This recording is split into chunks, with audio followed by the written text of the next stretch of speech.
Would you consider him to be an autocrat?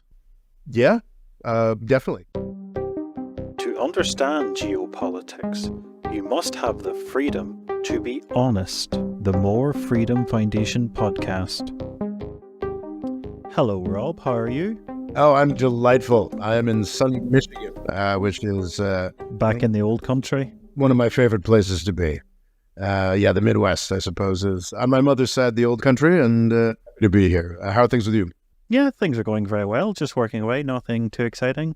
The weather's changed. It seems to be very tropical at the moment, so it's either very sunny or torrential rain. So we're currently in the rain phase, which I'm enjoying. The nice thing is that up here, even as the country gets hotter and hotter, I think we had some of the world's hottest days already. Yeah, I think it was at 17 degrees average. Something along those lines. 63-ish, I think, in Fahrenheit, which is a very high average temperature. But up here in Michigan, we use the air conditioner. There's one air conditioner in the house. We use it a little more often than we used to. But today is a beautiful day. You can wear pants, or swim. It's great. Okay, brilliant. Big fan. Big fan of Northern Michigan, and everyone should spend more time here. Are there any other parts of the world you'd like to go to swim? Wow, I feel like it's one of your more desperate segues. But It is. But today we are talking about El Salvador. And I feel like I should say at the outset that El Salvador is not a country that I've paid much attention to, despite it being at the center of a number of controversies in recent years. But over the past 4 days, this has been my main topic of research, and I'll confess that I'm fascinated. The country and Nayib Bukele himself, the very controversial president of the country, that we will This is why you don't let young people in charge. Exactly. They want to do things. Mm-hmm. And they know how the internet works. But I'm really grateful, actually, for the opportunity to dive into this at length. And I think I've come up with a few interesting things worth saying, but bear in mind that I'm very new to attempt anything like Central American expertise. So whereabouts do you believe El Salvador's modern history begins? Oh, well, that's a great question. I have developed a very limited picture of their 19th century history.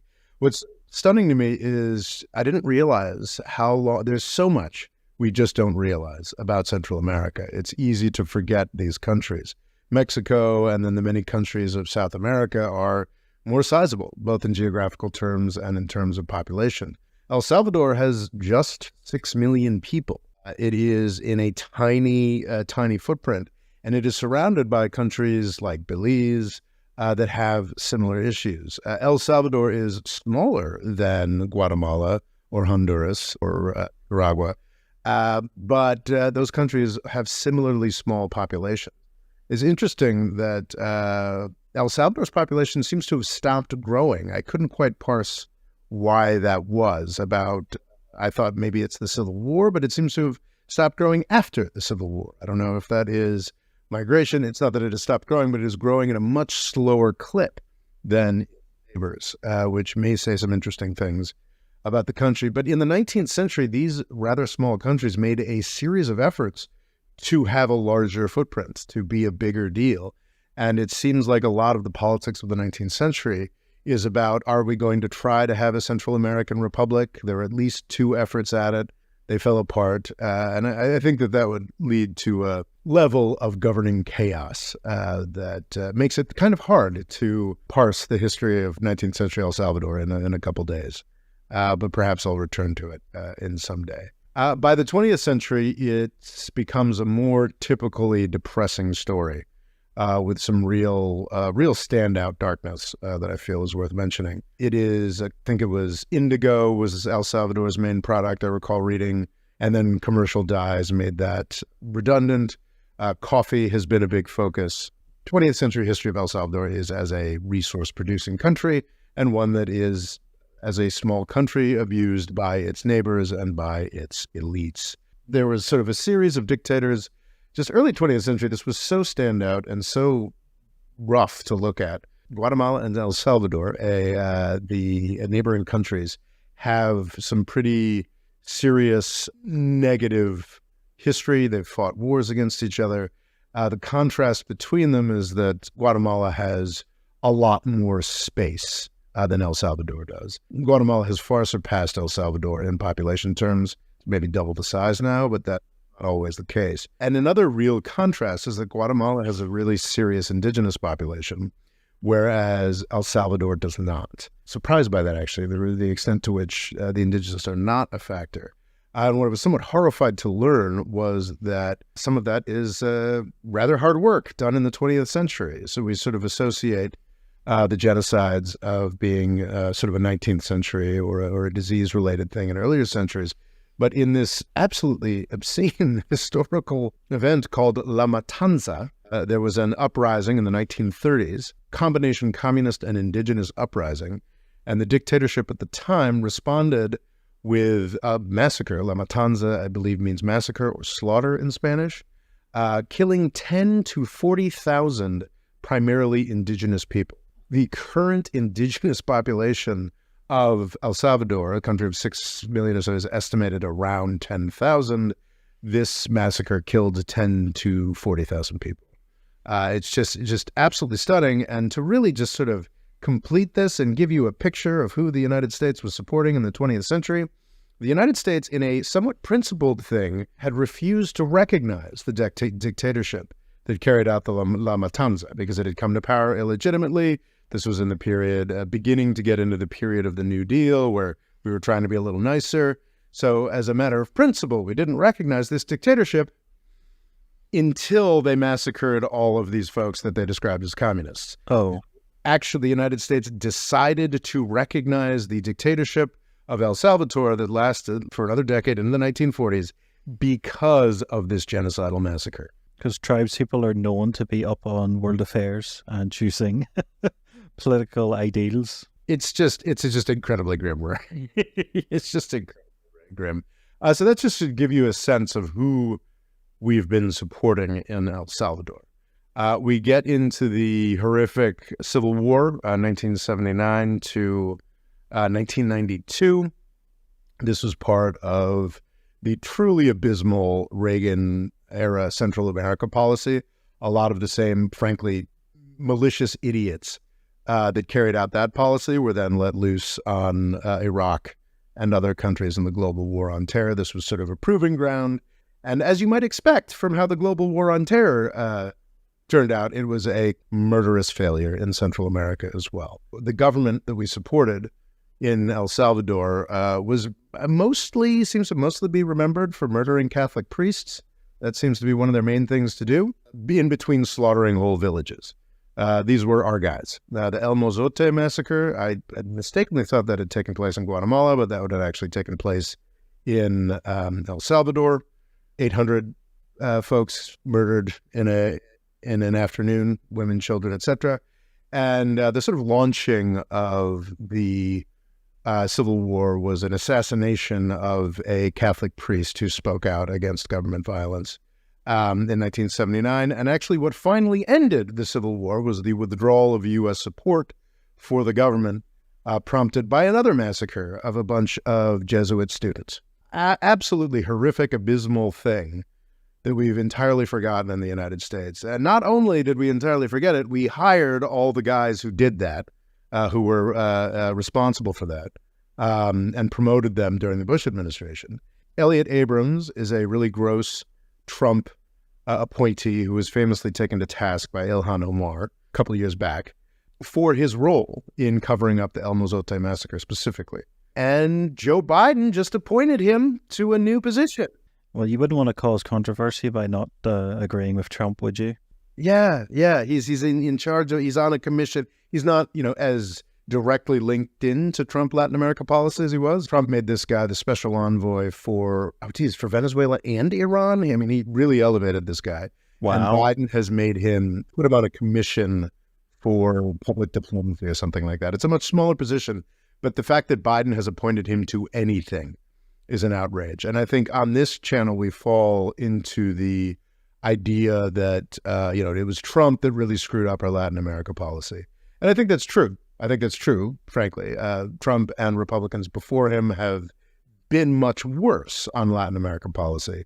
but the continued employment and impunity of these people like Elliot Abrams, who can be fairly described as a genocidaire, the continued impunity and employment of these people is dependent on Democrats doing absolutely nothing. Okay. Because I know the Republicans at a point were trying to focus on Latin America as potential voters, as in, Latin Americans within America. But that seems to have really gone by the wayside. Well, it's actually a huge factor now. It's now being noticed and encouraged by Republican activists again, which it was not for a period of time, certainly the early Trump administration. Latinos are voted for Trump in higher numbers the second time around than they did the first time around. And I think the breakdown, that's a much, much larger issue, but I think that for different reasons, both the Democrats and the Republicans participated in a truly fantastical idea that Latinos were a monolith, that we're always going to vote Democratic. And that was never the case. But how that works for foreign policy is that a lot of, and this will play into the success of Nayib Bukele in El Salvador, a lot of the Latinos in the United States really hate the governments of the places that they left. They left as refugees, specifically in the Venezuelan or Cuban context. That comes in the form of rabid anti-communism specifically, but is not necessarily, even if they are more progressive or democratic voting, even among those populations of Latinos relatively new to the U.S. Latinos that are in that coalition, they don't necessarily have any great sympathy for these governments. Let's remember that a lot of the folks who come to the United States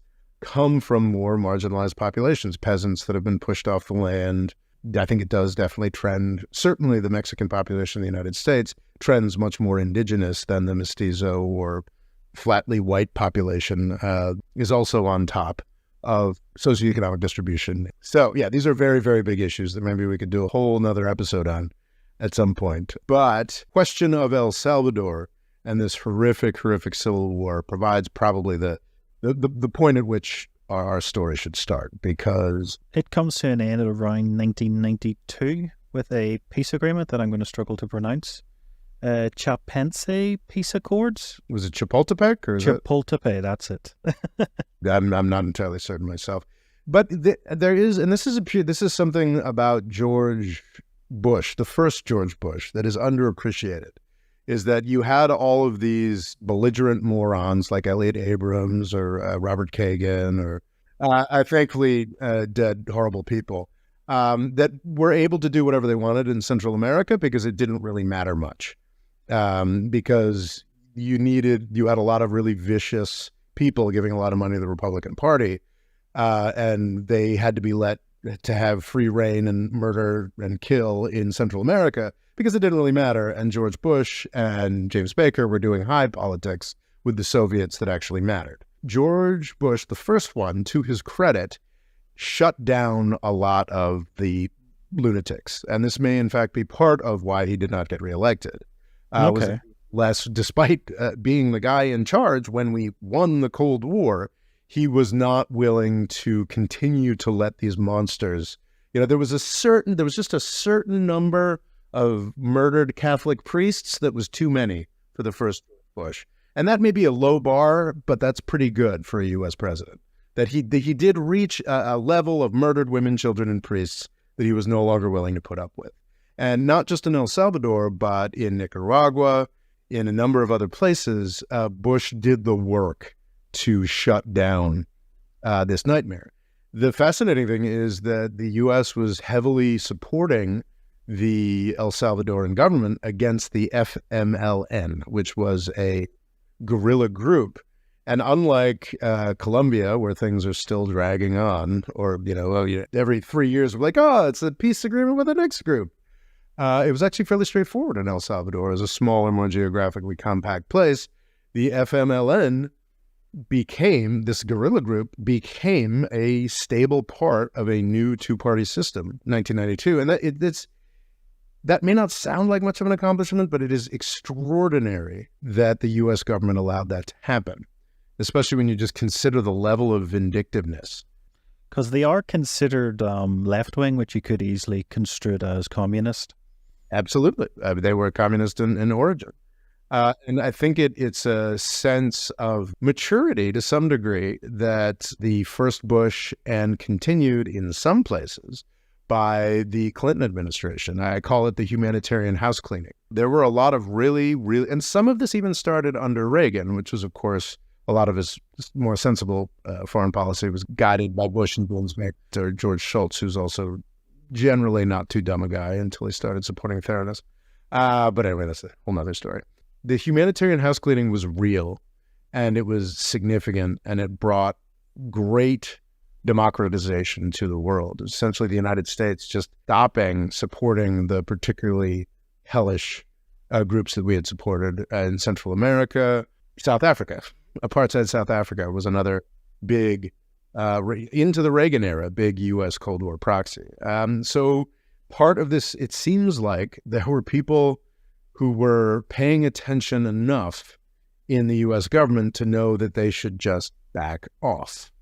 And that's what they did. And El Salvador has had a largely stable two-party system with orderly transitions of power in 1992 until 2019. Is it the Arena Party would be the more right-wing one? Exactly. So it's been mostly Arena with about 4 presidents, and then FMLN had 2 goes at it after that. But yeah, as far as politics goes, fairly peaceful. Fairly peaceful. And I think that's an accomplishment to be celebrated.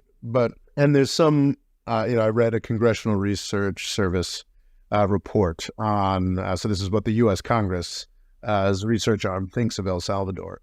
And it was interesting because they're pretty clearly trying to make the case that the government before Nayib Bukele was to be celebrated. They include statistics talking about how poverty fell in, just the 2014 to 2019 period. Poverty fell from 44.5% to 30.4%. Extreme poverty fell from 11.4% to 5.6%. Of course, these standards are always very controversial. These measures are, of course, very, very low numbers. And often, this is something I've seen and talked about from Ethiopia to other countries, certainly a factor in China. Getting people out of poverty actually gives them the leisure to be much, much more unhappy with the government. If you're dealing with subsistence farming, if you're dealing with just trying to put one thing in front of another, you don't have the leisure of getting involved in politics or having a political opinion. And I think that the FMLN and Arena duopoly managed to accomplish, to a degree, getting El Salvadorans up to a level of the ability to put their head up and pay attention, and they did not like what they saw. They did not like the levels of corruption of this group, and most importantly, they did not like the levels of crime.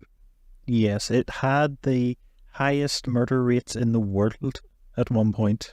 Yes. And again, this is something that defenders of the old regime like to point out. Well, it was already falling before Bukele came into power. Definitely around, 2015. Since then, it's sort of gone off a cliff, thankfully. Thankfully. I think that folks were angry enough with the duopoly that had been in power that they were not eager to give them credit for that. And I think this is the advent of Bukele is sort of begins in the teens. He's described as a businessman, which is kind of interesting for a guy who started out in public service at the age of 31. How much businessmanning can you get up to? But he is certainly Nayib Bukele is certainly positioned as a pro-business guy. He did start out in the FMLN, the more left-leaning party, but that has not really been his public persona. I don't think. Apparently, they were worried he was too popular. Too popular, yes. That's well, sure. The FMLN, like any party hierarchy, has folks that should be in power. That feel that they earned their position, they've put in the time, they put in the decades, and to have some 30-something come in and sort of pronounce that he should be the next president, and he knows best, was definitely very threatening. And he, unfortunately, the FMLN sort of took a knife to a gunfight because they kicked him out of the party, and he rather quickly, apparently he formed his own new party, but he couldn't get it on the ballot in time, so he So was he the mayor of San Salvador before that? Well, so from 2012 to 2015, he was the mayor of Nuevo Cuscatlan. Seems like a suburb or exurb of San Salvador, the capital. And then from 2015 to 2018, he was the mayor of San Salvador. And he apparently, according to one YouTube video that I saw that was just shockingly, it was a Wendover Productions, that was just shockingly adulatory of Bukele. I mean, it's nominally pretending there's a conversation to be had about him, but it honestly seemed like a campaign video. So he apparently completely turned around Nuevo Cuscatlan, then had many positive effects in San Salvador, had a big falling out with his party, attached himself not to the New Ideas party that he has founded, but an older party that was just sort of around that he could get on the ballot with. And in June 2019, he became president, but in elections prior to that, won an absolutely shocking, blow him out of the water victory. He got 53% of the vote in a system that is typically much more fragmented. There didn't need to be a runoff, and he became president. He was already making waves within a year of his presidency, and he came to international attention in ways that certainly made me dislike him, from what little I knew about him. In 2020, was it in February of 2020? But he basically invaded the parliament. Do you remember those visuals? Yes, he brought in he's been very militant. So he's been very tough on the gangs, which is sort of one of the two things you'll probably know about. And yeah, they were not so keen on one of his policies, and a lot of men in balaclavas with assault rifles came into the parliament, and it sort of changed their mind. Yeah, and I think it's important to point out, though, that he actually has had very different policies over the course of just his 4 years in power. Initially, and this is what's interesting, El Salvador, we talk a lot about the abuse of sanctions on this channel, and I would definitely include this in one of the abuses of sanctions. Significant chunks of his government are under sanctions by the United States. We do not do broad-based sanctions of El Salvador, thank God. I think we recognize, especially with the number of refugees, asylum seekers, what have you, showing up on our borders, that obviously sanctioning El Salvador would make that a lot worse. Oh, definitely. Because we know, we don't admit that we know, but we know that when we do broad-based sanctions, we're murdering people and we're murdering the economies of these countries. And it's best if they don't have access to a land border with America. Yeah, exactly. So we're not doing we're not doing broad-based sanctions to El Salvador, but we have targeted sanctions against multiple members of Bukele's government. And what's fascinating about this is he's now become internationally famous for his very hard line against the cartels. That started in March of 2022, but we were actually sanctioning him under the Trump and Biden administrations because we felt that he was too close to the gangs. Well, that's always been the rumor, that he had an agreement with the gangs, but it would appear that every politician has an agreement with the gangs. Yes, and I think that to the extent that the FMLN government prior to Bukele was able to drop crime, they were able to do so because of agreements with the gangs. Definitely. Do you know how many people were in gangs in El Salvador? I don't have the numbers for that. It's believed to be around 60,000, which is 1% of their population. Wow. That's crazy. It is staggering and terrifying. So the murder rate would be, at its height, would be about 20 times more than America and 100 times bigger than the UK. Jeez. Yeah. It was a really just terrifying place. It was a Absolutely. Place would not visit, and now I'm contemplating a trip there, which says something about Bukele. Yeah, it was weird. I was seeing like YouTuber vloggers going to it recently, which I don't think they would have done 5-7 years ago. No. So I think there's two periods of Bukele's government thus far. I believe he is, in 2024, he faces another election. This is one element democracy lovers are complaining about. El Salvador constitutionally has one-term presidents.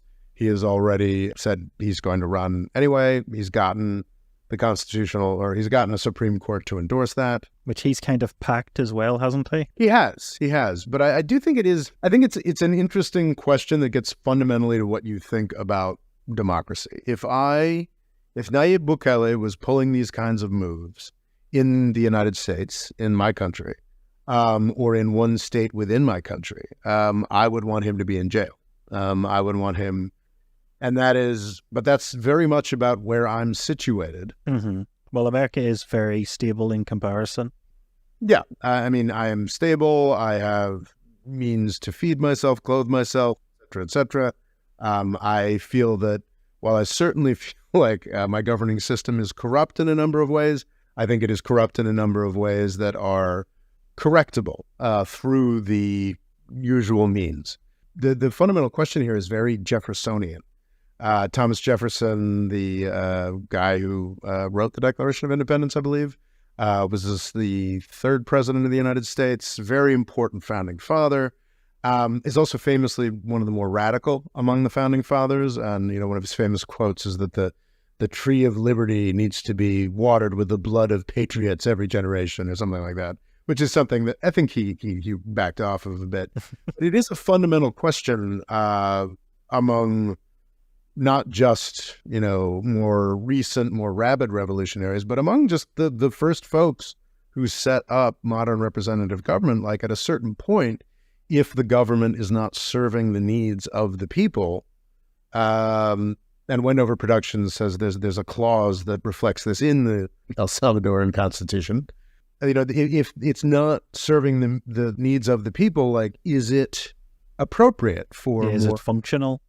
More extra legal, more extra constitutional measures to be taken? And Bukele, every time he has faced the electorate, has won massively and is still regarded as the most popular president in the world. Yes. I think it was something like his polls went down to like 90% approval, which is outstanding. And keep in mind that he's done this. He came into power the year before COVID started. He has managed to weather a pretty incredible storm that has been very ruinous in much of Latin America and in Central America as well.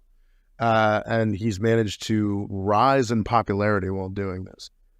So, I mean, it's an open question for me. I am one of those snooty folks who likes to sit in the rich world and go, you should pay attention to your constitution. This doesn't seem very democratic, blah, blah, blah, blah, blah. But I can also see the side of apparently the vast, overwhelming majority of El Salvadoran people who seem to really adore this guy. And the man gets results? So far. Definitely so far. I think another thing that was controversial, which at the moment isn't going well, was it's the first country to make a Bitcoin legal tender. That's a very interesting move that he made, and I think it has unquestionably been disastrous. I am a huge opponent of crypto, as you know. But what's interesting is thinking about this over the past couple of days, I think that his Bitcoin thing was a very clever way to neuter any larger scale attempts to overthrow him by the United States. Bitcoin is, and bear with this is a bit complicated. So Bitcoin is, I think, an anti-U.S. power thing. Like, I think it's obviously nowhere near that, but the dreams of the founding of Bitcoin and many of its more passionate adherents is an alternative to the dollar, a new financial system, independence from any regulation, fundamentally very libertarian and frankly a bit anarchist. However, that's not the way that it works with U.S. elites. It has been heavily adopted by U.S. elites, specifically financial elites. You've seen in recent weeks, I think, BlackRock. Oh, yeah, they're buying a huge amount. The epitome of, the entity that owns like everything. They own like a chunk of every company in the world. They're apparently putting together a Bitcoin ETF. I think JP Morgan wanted to get into it. Despite the fact that Bitcoin is about attacking America, American elites are all in because they have figured that it's a grift they can make money off of. No matter how much the Biden administration wants to complain about these anti-democratic moves, wants to sanction folks, wants to cut off aid, this, that, and the other thing. Bukele, by adopting this Bitcoin thing, by sort of sacrificing his country as a guinea pig for the further adoption of Bitcoin, is really helping out anybody who's into Bitcoin. And there are a lot of elite, wealthy figures that pay. Not, it's not just Sam Bankman-Fried and FTX. No, like very established people in Silicon Valley, very established people on Wall Street who are really invested in his weird Bitcoin experiment panning out. And one of the great things about El Salvador being such a tiny place is that it's easy if, three billionaires, three coastal billionaires in the United States want this country of 6 million to be more successful. It will be. And they will also exert their influence in Washington, D.C. to make sure that nobody does anything about this Democratic backsliding. And I don't think that the Biden administration really cares about the Democratic backsliding.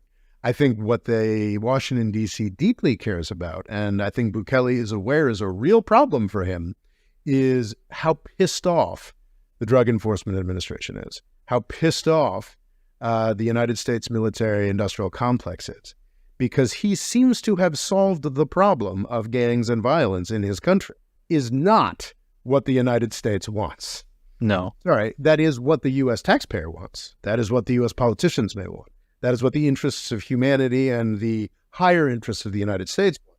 That is not the interest of the U.S. security services and the U.S. national security state.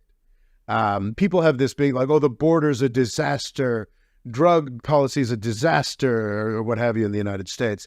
No, it's not. It's doing exactly what it's supposed to do. The purpose of these programs, the purpose of the politics around them, is to give jobs to cops. And what Bukele has done by, if only briefly, shutting down the gangs and crime problem in El Salvador, is he has taken jobs away from U.S. cops. And that is a really given them to his own cops. Given them to his own cops, but actually, you can employ, Mexico's providing a great example of, you can employ dramatically more cops and military, they're famously, AMLO is militarizing Mexico in interesting ways. You can employ many more cops and military folks without solving the problem.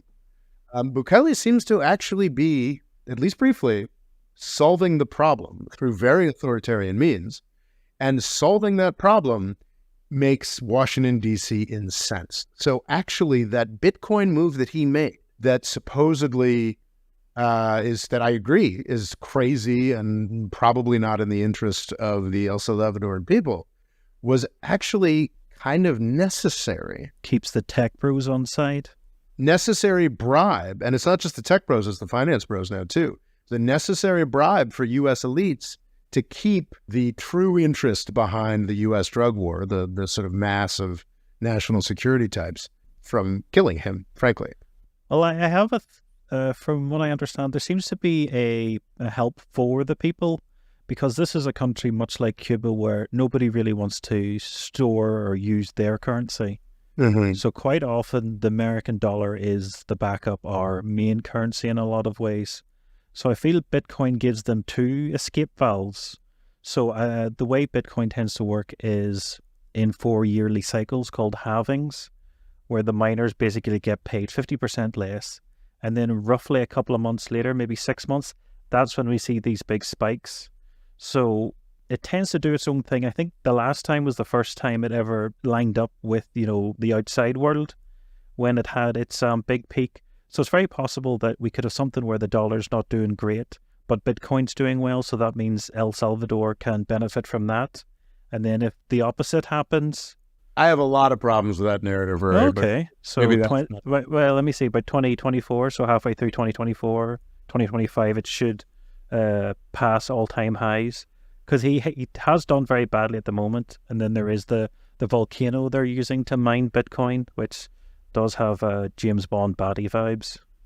Yeah, I don't really believe an interesting thing to look at the Bitcoin spikes on sort of a logarithmic scale is just sort of, yes, there have been spikes, but if you consider those spikes have been somewhat exponentially smaller each time. Oh Like in yes, yes. The 2017, longer trends, but then yes, diminishing returns each well, time. I think the 2017 spike was something like 10x.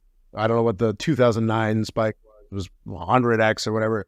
And really, the 2021 spike that everyone got so excited about was 2x, and it's already been completely wiped out.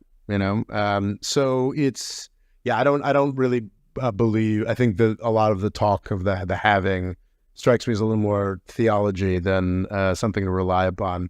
And it's certainly not something you should rely upon as a state attempting to make decisions. That said, I mean, maybe you're right. Maybe it is El Salvador has rather signally failed to operate a functional currency. I believe I should have tracked this down.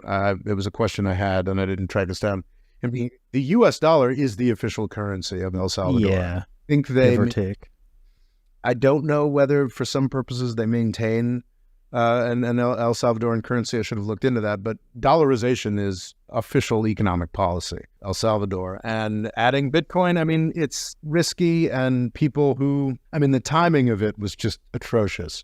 Oh, So yeah. September 2021 is when Bukele adopted the Bitcoin policy. And the peak was November 2021. So literally 2 months before the peak. Yeah. Bukele bought in, and it has collapsed by at least 50% since then.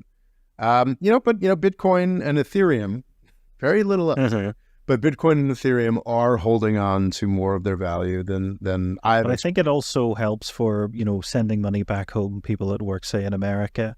And it is much easier way of sending money about. So there are advantages to it. I don't think it's completely ludicrous. We'll have to disagree on that. But it is a very young person thing to do. I can't see an 80-year-old president. It now seems much more rational than I had thought, as essentially sacrificing the country to the plaything of U.S. elites. That makes a lot of sense, and that actually helps him survive the fact that his anti-crime policies seem to have shut down the gravy train for the DEA. It's just fascinating looking into the numbers because people love to hide the numbers. Okay. I was in the Congressional Research Service document I was looking through. They're like, we give 70 million. Also, just consider how low these numbers are. Mm-hmm. The U.S. aid to El Salvador on an annual basis for non-military purposes is between $70 and $100 million. How many schools would that build in America? Like 4? 2 or 3? Depends on the region. Okay. In Arizona, you could probably build 10 schools with that kind of money. In New York, you could build a tenth of one. In New York City, you could build a tenth of one. I bet 70. So not a lot of money. This is almost like I'm sure even the city of New York would laugh at money like that. Well, I mean, we'd take it as a gift, but we wouldn't. Oh yeah, but it's not like no one's going to be too worried about that amount of money. Yeah, it's laughably little. Yeah, because I think we give Egypt $2 billion a year. We give Israel $3 billion a year. And this country that is pretty strategically important, very close to the United States, a source. And is democratic, which America says it's very passionate about, and has done well to significantly reduce drug crime. Yeah. You'd think they would be all over El Salvador? Yeah, supposedly the border is something we care. We don't, but the thing is, we don't actually care about the border. We want there to be convoys coming up there so we can continue to spend tens of billions of dollars on employing cops at the border. That's what the real policy is.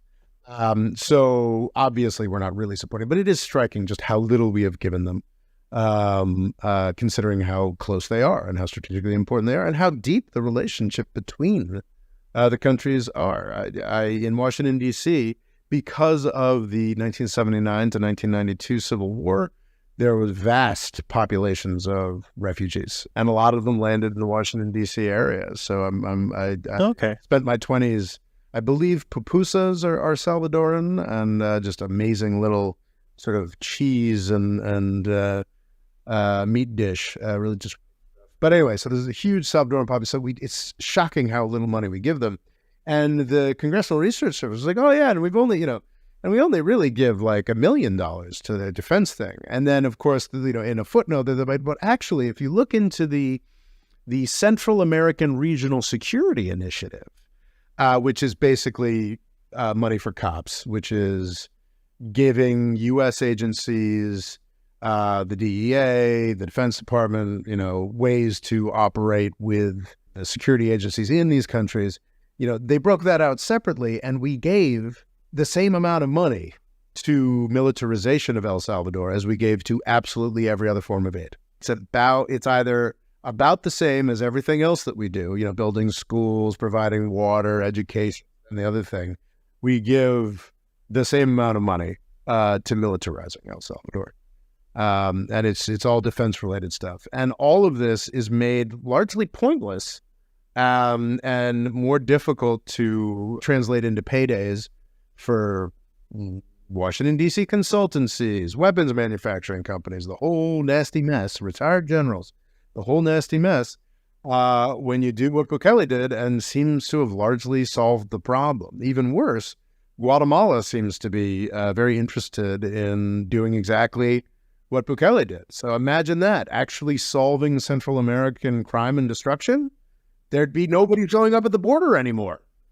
We could actually stop, we could cut the amount of... These terrifying caravans. That's terrifying to most of Washington, D.C. So it is fascinating. And I do think he really had to do this Bitcoin thing as a bribe for U.S. elites to let him solve some of El Salvador's problems, which is kind of extraordinary. It is fascinating that the Biden administration and the Trump administration, so basically Washington, D.C. in general, were really angry at him for negotiating with the gangs. Now that he has turned on the gangs in a particularly massive way, we're even angrier. Do you think he's doing well, or is there much you don't like about him? Is there anything, what do you see about him that you think isn't going to end well? If he were in charge of any jurisdiction, you'd be terrified as a citizen. No, I'd be doing everything I could to. Well, because there have been reports of people being arrested, because it seems like they kind of just arrest a lot of people that look a bit gangstery. So there was a case of a man only being released after a year being in jail, which wouldn't want to be in this jail. Yeah, no, seems terrifying. There's no question that the human rights violations are extreme. The center, it's like sort of like the Center for Terrorist Defeating or something. He built a prison. A brand new prison. A brand new prison that can house like 40,000 people. Mm-hmm. Which makes it one of the biggest in the world. If not the biggest. This is a horrifying thing, Rory. And this is always really troubling. China did this briefly with the Xinjiang thing. If you as a country ever have more people incarcerated than the United States does, then you're clearly a totalitarian nightmare space. Because the United States, except for a couple of years there during the Xinjiang thing, has since the Cold War by far incarcerated the most people. It's a national shame. It's a national horror. And if you're a country who's managing, especially a country as poor as El Salvador, who's managing that level of horrific incarceration. So that's roughly 1% of their population. As I say, it's basically everyone that was in a gang is now in jail. I think 2%. Oh, wow. And it's not, and let's be clear, it's not, the government says they're gang members. Oh, yeah. It's definitely sweeping up people who just had tattoos, who, for whatever reason, may, I'm not saying this is like unreservedly a good thing, but what is clear is that he is immensely popular in El Salvador, immensely legitimately popular. What is clear, as is being begrudgingly admitted by international news agencies, is that since this crackdown in March of 2022, the people of El Salvador feel liberated, frankly. Yeah, it definitely has that vibe. They're saying that streets that, no one really walked down now are vibrant and have markets. It just looks like a place you genuinely want to go to. So there's no question that there's horrific human rights abuses, like U.S. level human rights abuses in their prisons. It's really like it's. He's put up like humiliating photographs of them all kind of only wearing underwear, all like in a row. I don't know how to describe it. So like humiliating them on Twitter, which is something else he's very good at. Yeah, he's very media savvy. Yeah. And that seems to just make him more and more popular with the voters. But was this new prison, not because of like a night of violence? Was there not like, it felt like he had a deal and then there was like the violence shot up and he was like, right, and no more deals. I'm just going to round yous all up. Yeah, in March of 2022, in a single weekend. And it's honestly the timing of that, and I'm surprised I didn't see anybody else suggesting that, but the timing of it seemed a little too, does seem a little too convenient. Or it could very well have been, he simply got to a point where I said, yes, this is March of 2022. In a single weekend, in a single day, I think 62 people were murdered across the country, which can be construed as the gangs no longer, whatever deal they had with Bukele, they threw out of the window. Of course, Bukele probably threw out that deal in whatever, I don't know, all he would have had to have done probably would have been like, freeze some account or something. And took that action knowing there would be a cartel action, and then used that, because he was then prepared, used that action to suspend the Constitution, frankly. It is a state of emergency that started in March of 2022, continues to this day. Basic rights have been thrown out the window. I think you're supposed to see a judge after 15 days now, which is, rather than more quickly than that, but who knows how that's actually being observed. Folks have been arrested in droves. It is, by any measure, completely against the spirit of any human rights declaration that is present in any country, and it goes on today. And that was, that's the point, because remember, before March of 2022, he was being sanctioned by the Biden administration for being too close to the game. But, it seems to have worked. It is fascinating, just for my thesis about, the elite-loving, Bukele, the U.S. elites loving Bukele, is I looked him up in Bloomberg, and everything was about how surprisingly well El Salvador has been meeting its debt commitments, despite the Bitcoin, despite having trouble with the IMF and the U.S. because of the Bitcoin thing. Yes, it did get downgraded to like very risky into C, wasn't it? It's like CAA, something like that. Not as familiar as I should be with the various rating agencies' approaches, but yeah, C, I do know C is not good. Yes. Definitely not good. But yeah, these reports are just talking about how it's amazing.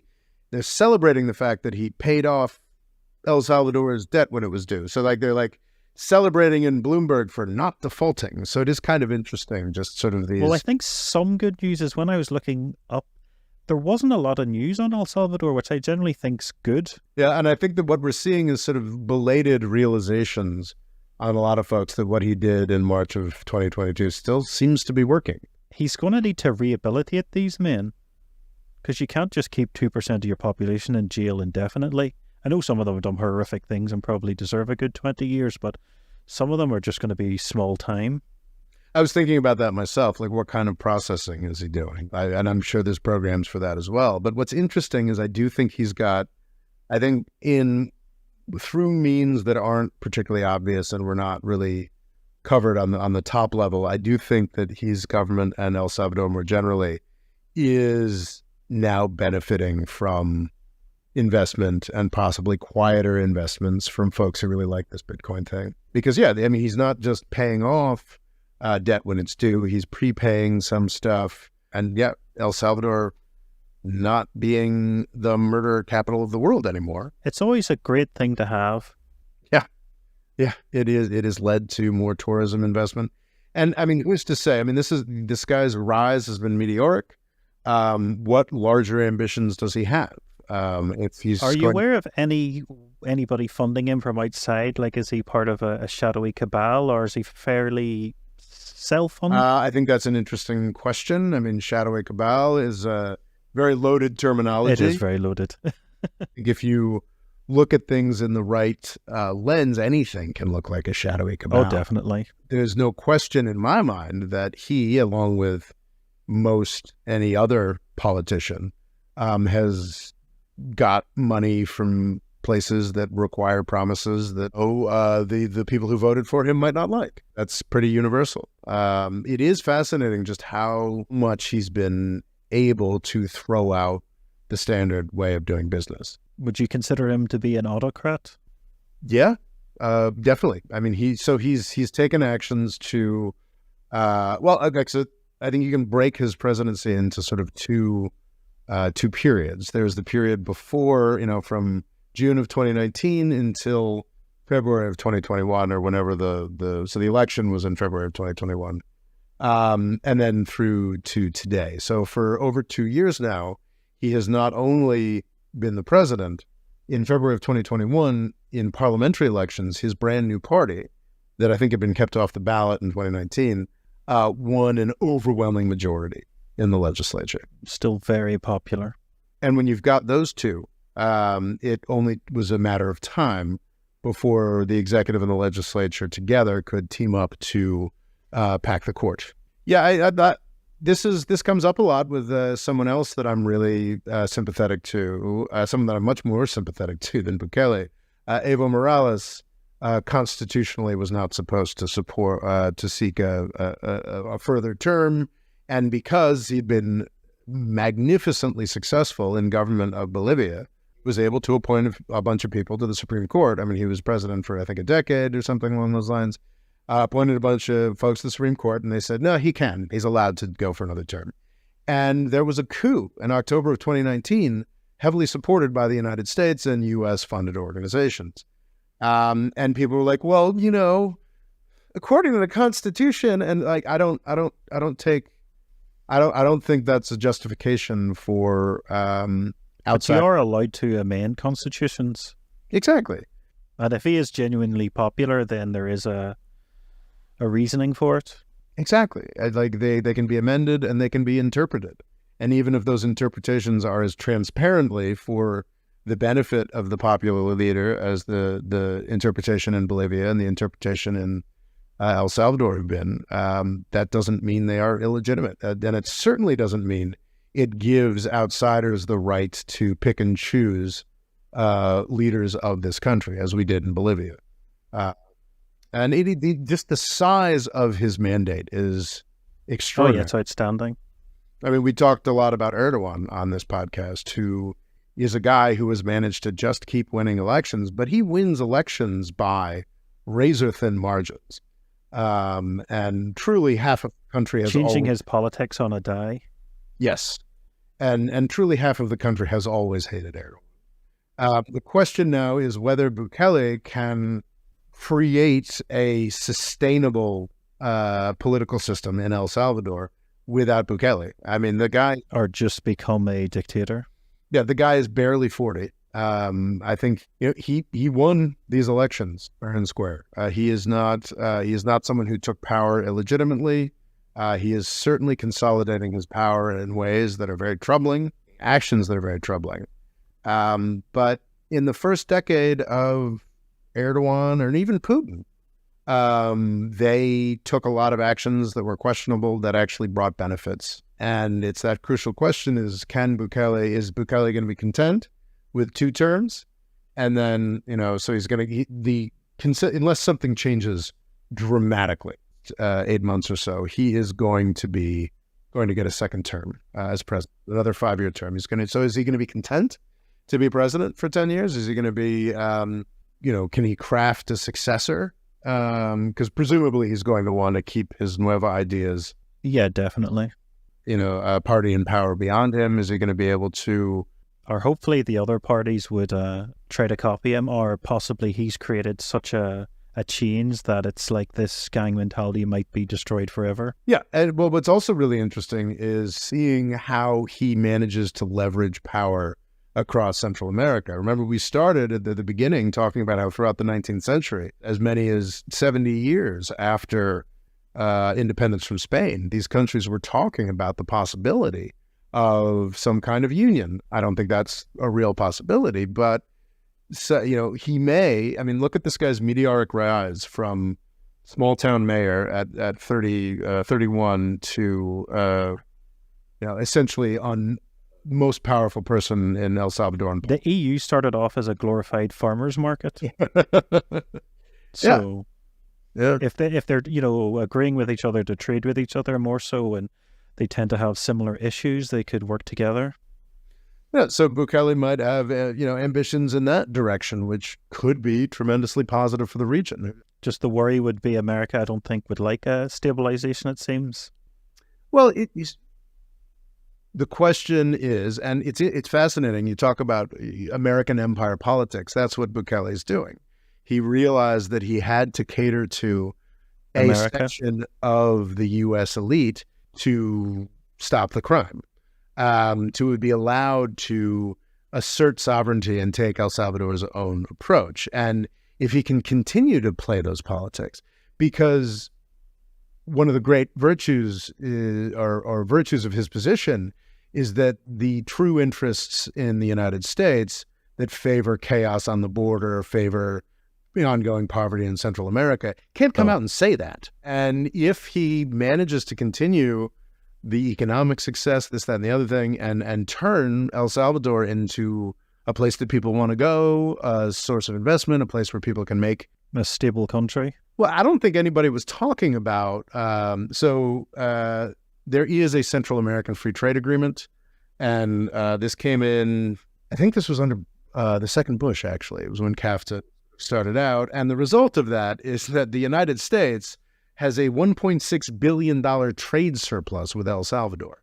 We don't have trade surpluses with many countries, especially to have a trade surplus with a country that is as poor as El Salvador. That looks kind of exploitative to me, frankly. But what a safer El Salvador could conceivably do, Mexico can do, but is beginning to lose its ability to do. Yeah, so El Salvador could compete with Mexico for factories at a lower price point. It's also, they wouldn't need a lot of factories. They could easily specialize in something. Yeah. With such a small population, and still let Mexico be more broad. Sure. Yeah, but that's the amazing and really frustrating thing about Central America more generally, is that they're so small. These countries are so small and are such a source of instability because of poverty and destruction that we have inflicted on them. El Salvador, Guatemala, and Nicaragua all had massive, horrific civil wars in the 80s, funded by the United States, created by the United States. And it would take so little. You know, if we just took the money that we give to Egypt every year, those $2 billion, and spread them around Central America, variety of programs, it would be deserts blooming overnight. I mean, it wouldn't be, miraculous, but it would be pretty close. So it would take so little and provide so little threat to anybody to help these countries prosper. And Bukele's success here is an indicator of just this tremendous opportunity we've been missing. We should stop missing, I think. So would this be one of our most positive episodes? Yeah, I mean, which is surprising to me because when I started... You were skeptical? 3 days ago, I was ready to be like, screw Bukele. And to be clear, I mean, I'm not coming out completely positive. I mean, he really seems like a first decade Putin or Erdogan. It's not a ringing endorsement, but there are positive choices and positive shifts that can be made here. And I look forward to seeing what's next in El Salvador. And we'll be looking forward to hearing from you next on our next episode at the More Freedom Foundation podcast. The More Freedom Foundation is also available on YouTube and TikTok. Rob's Twitter is RobOLaw, and he's also written a book called Avoiding the British Empire, What It Was and How the US Can Do Better. And music provided by Kevin MacLeod.